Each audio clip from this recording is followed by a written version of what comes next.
नमस्कार दोस्तों, मैं आचार्य के शास्त्री सूर्य ज्योतिष केंद्र पर आपका स्वागत करता हूं।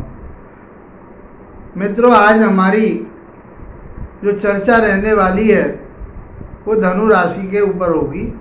आज धनु राशि की चर्चा करेंगे कि धनु राशि वाले जातकों के लिए ये शनि का गोचर जो 15 नवंबर 2024 से मार्गी हो रहे हैं शनिदेव, वो आपके लिए क्या प्रभाव देंगे।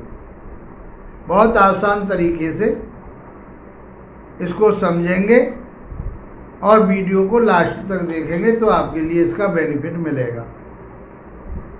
देखिए मित्रों, आपकी राशि के स्वामी कौन होते हैं? वो होते हैं गुरुदेव। धनु राशि के स्वामी गुरु हुए, बृहस्पति देव हैं।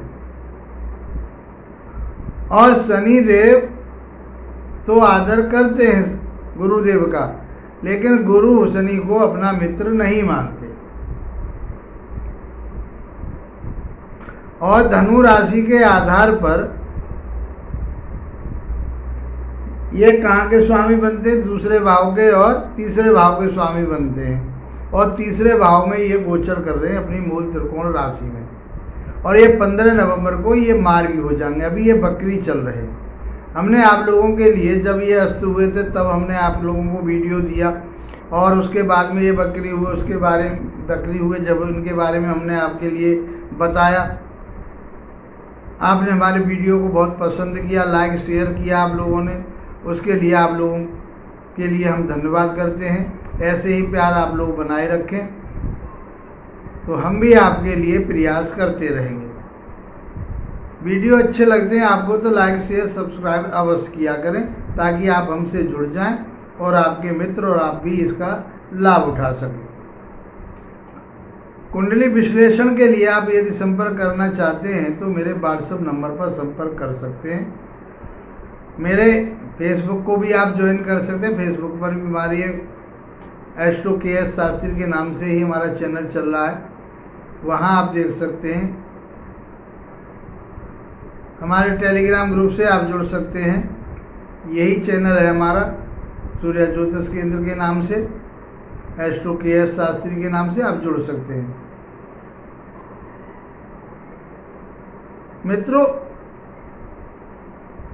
शनि जैसे ही मार्गी होंगे, अब तक तो आपके लिए, क्योंकि ये बकरी चल रहे थे दूसरे भाव में बैठ करके आपके लिए, जो तीसरे भाव में बैठ करके ये आपके लिए कहीं न कहीं इन्होंने डिस्टर्बेंस किया, क्योंकि तीसरा भाव अच्छा नहीं कहा गया। 3, 6, 11वां भाव जो है इसके स्वामी भी अशुभ फल देते हैं। लेकिन ये रेट्रोगेट चल रहे थे तो कुछ समता रही, लेकिन अब ये मार्गी हो जाएंगे। मार्गी हो जाएंगे तो इनका आपको प्रचंड रूप देखने को मिलेगा। और ये 29 मार्च 2025 तक मार्गी होकर के चलेंगे। उसके बाद ये मीन राशि में प्रवेश कर जाएंगे। तो ये जो समय है 15 नवंबर से लेकर के 29 मार्च 2025 तक का आपके लिए कैसा रहेगा? शनि को क्यों देखते हैं? क्योंकि इनकी बहुत लंबी अवधि है, अर्थात धीरे चलने वाला गिरा। लंबी अवधि कब होगी? जब ये धीरे चलेगा। अर्थात सूर्य के चारों तरफ एक चक्कर लगाने में इन्हें 30 वर्ष लगते हैं। और एक राशि में ये 2.5 वर्ष बैठते हैं। तो इनका प्रभाव अच्छा है तो अच्छा, और बुरा है तो बुरा अवश्य मिलता है। वैसे ही नैसर्गिक रूप से अशुभ ग्रह या क्रूर ग्रह माने गए हैं। इसलिए शनि देव को समझना बहुत जरूरी होता है। वीडियो के लास्ट में मैं आपके लिए अचूक उपाय भी बताऊंगा, उनको आप कीजिए। कहीं भी आपकी पत्रिका में शनि की स्थिति बढ़िया नहीं और आपके लिए ये बेनिफिट नहीं दे रहे हैं और परेशान कर रहे हैं आपके लिए, तो आपको वो उपाय करके आराम से उस समय को निकाला जा सकता है।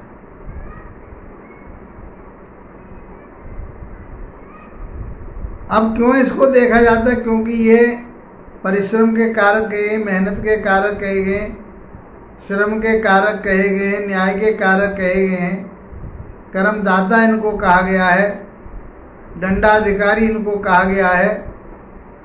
यदि आप चमड़े का काम करते हैं, फर्नीचर का काम करते हैं, लकड़ी का काम करते हैं, तेल का काम करते हैं, आपके नौकर चाकरों का भी कारक है।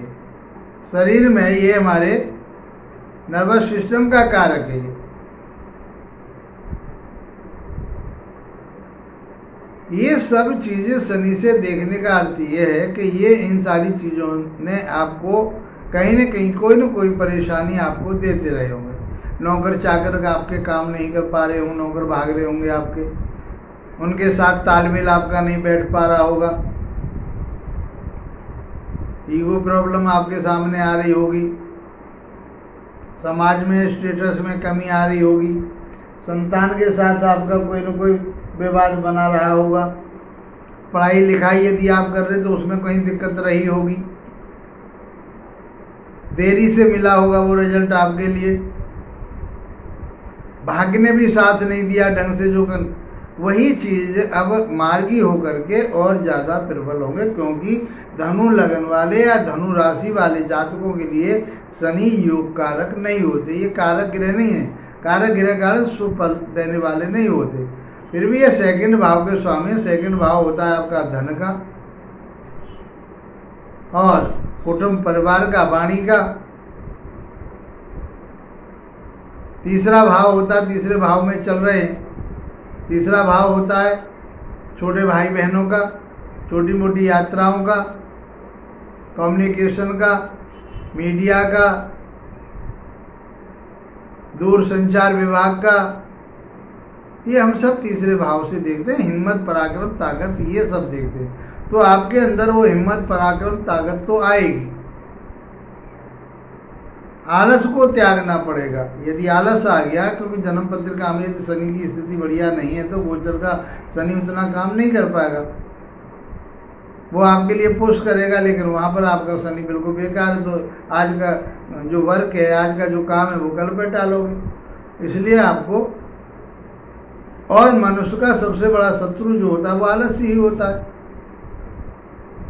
नौकर चाकर आपका साथ देने से इनकार करेंगे, भागेंगे, आपसे दूर दूर रहेंगे, काम छोड़ कर के चले जाएंगे।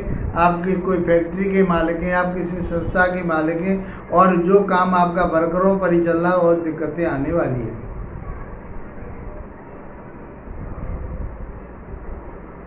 धन जो आप कमा रहे हो वो ऐसे ही आपका जा रहा है, उसका पता नहीं पड़ रही कि कैसे जा रहा है वो धन, कहाँ जा रहा है, किस मध्य में जा रहा है। आप बार बार अपना काम बदल रहे हो, बार बार अपना नया नज़रिया देख करके जो आपने इकट्ठा किया हुआ था धन, वो धीरे धीरे ऐसे ही निकल जाए, पता नहीं पड़े कैसे गया, किस मध्य में गया। वो रोग पे गया, किसी परेशानी में गया, या आपके छोटे भाई बहनों के लिए आपने दिया, या उनके ऊपर खर्च किया, शिक्षा पे खर्च किया, धर्म कर्म के काम में कहीं लगा दिया। तो आपको ये समय बहुत सोच समझ करके विवेक से काम लेना होगा। अपने धन को बिना सोचे समझे कहीं भी आवेश में आकर के लगा दें, वो अच्छा नहीं। किसी जमीन जायदाद पर आपने, क्योंकि ये जमीन जायदाद के भी कारक कहे गए, वहाँ आपने लगा दिया तो इस समय आपको बेनिफिट नहीं मिलेगा। तो पैसे का अपना नियंत्रण रखें, उसे बहुत सावधानी पूर्वक कहीं जहाँ इन्वेस्ट करने की ज़रूरत है वहाँ करें, अन्यथा अभी रुकें। भाई बहनों के साथ तालमेल बना करके रखें। आवागमन जो आप कर रहे हैं उसमें सावधान रहें कि आपका खर्चा कहीं अनर्थ शनर्थ तो नहीं जा रहा है। जिस मध्य के लिए आप यात्राएं कर रहे हैं और वो यात्रा आपकी सफल नहीं हो रही है तो पैसा तो गया आपका। इसलिए बहुत सोच समझ करके आपको यात्राएं भी करनी है।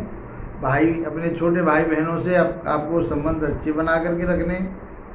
शिक्षा यदि आप ले रहे हैं तो शिक्षा को भी आप मेहनत से और विवेक पूर्वक उस काम को करेंगे, क्योंकि इनकी तीसरी दृष्टि आपके 5वें भाव पर जा रही है, संतान भाव पर जा रही है। तो संतान भी आपकी डिस्टर्ब हो सकती है। संतान यदि शिक्षा ग्रहण कर रही है तो उसमें देरी हो सकती है।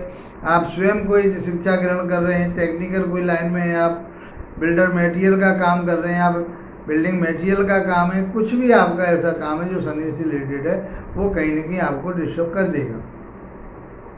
तो इस समय आपको जो पैसा लगाना है कहीं पर उसे बहुत सोच समझ करके मित्रों लगाइए।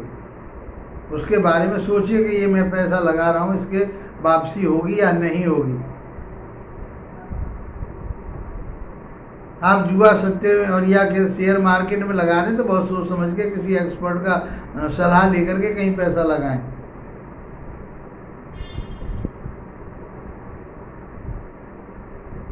शिक्षा के ऊपर ध्यान दें, संतान के प्रति अपना रुख अच्छा रखें।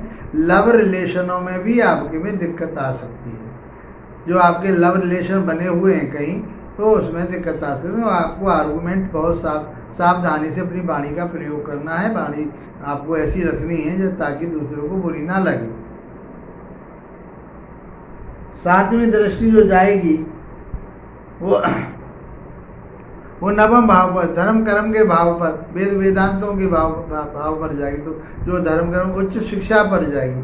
अब आपके जो धन व्यय हो सकता है तो वो उच्च शिक्षा पर हो सकता है, किसी धार्मिक स्थल पर जाने पर हो सकता है, किसी धार्मिक चीज़ों में इन्वॉल्व होंगे आप, उसमें आपका पैसा लग सकता है।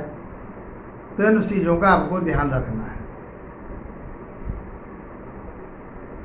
दसवीं दृष्टि जो जाएगी आपकी वो 12वें भाव पर जाए। 12वां भाव खर्चे का होता है, कोर्ट कचहरी थाना दरबार का होता है, हॉस्पिटल का होता है, सैया सुख का होता है। आप किसी स्त्री प्रसंग में फंस करके कहीं अपना पैसा बर्बाद ना करें। अपने सेहत का ध्यान रखें, कोर्ट कचहरी थाना दरबार ना हो जाए आपके साथ।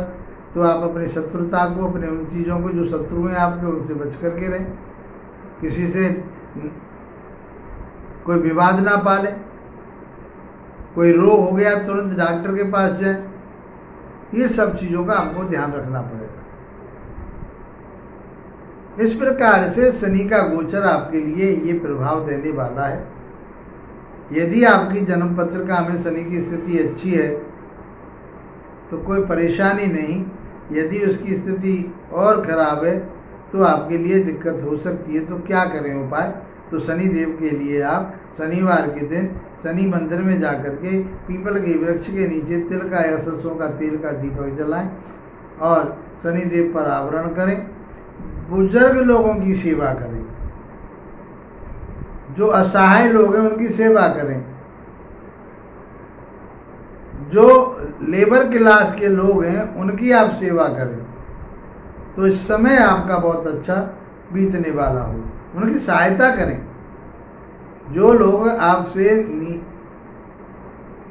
आपके ही कंपनी में या आपके हिसाब से वो लोअर हैं किसी भी तरह आर्थिक स्थिति से, शारीरिक दृष्टिकोण से, और वो बुजुर्ग हैं, तो किसी अनाथ आश्रम में जाकर के, किसी वृद्धाश्रम में जाकर के शनिवार के दिन वहाँ आप उनकी सेवा करके आएँ। तो मैं समझता हूँ चाहे कंबल दे के आएँ, चाहे उन्हें खाना खिला के आएँ, जो आपकी इच्छा होती हो वो करके आइए। तो मैं समझता हूँ कि ये समय बहुत अच्छा बीतेगा।